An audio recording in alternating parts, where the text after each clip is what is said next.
সকলোকে স্বাগতম জনাইছোঁ মোৰ ইউটিউব চেনেল দীপাংকৰ শইকীয়া। আজি 15 জুলাই তাৰিখে এক্সেছ বাইছৰ ক্লাছ আছিল মৰিগাঁৱত। এয়া মোৰ দুজন ষ্টুডেণ্ট আছিল। এয়া প্ৰেক্টিকেলৰ সময়, ইজনে সিজনক বাৰ্চন কৰি আছে।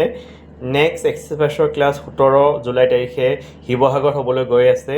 18 জুলাই তাৰিখে এক্সেছ বাইছৰ ক্লাছ হ'ব ডিব্ৰুগড়ত। 19 জুলাই তাৰিখে এক্সেছ বাইছৰ ছেশ্যন হ'ব ডিব্ৰুগড়ত। আৰু 20 জুলাই তাৰিখে এক্সেছ বাইছৰ বডি প্ৰচেছ ছেশ্যন হ'ব ডিব্ৰুগড়ত। যিসকলে মোৰ লগত এক্সেছ বাইছৰ ক্লাছ কৰিম বুলি ভাবি আছে, বেলেগ জিলাৰ পৰা মোৰ ভিডিঅ'সমূহ চাই আছে, তেওঁলোকে যোগাযোগ কৰিব পাৰে। আৰু আপোনালোকৰ এক্সেছ বাৰ্ছৰ যোগেদি আপোনালোকৰ জীৱনটো এটা সুন্দৰময় কৰি তুলিব পাৰে, পৰিৱৰ্তন কৰিব পাৰে, যিটো আপোনালোকৰ এক্সেছ বাৰ্ছে সহায় কৰিব পাৰে। ধন্যবাদ।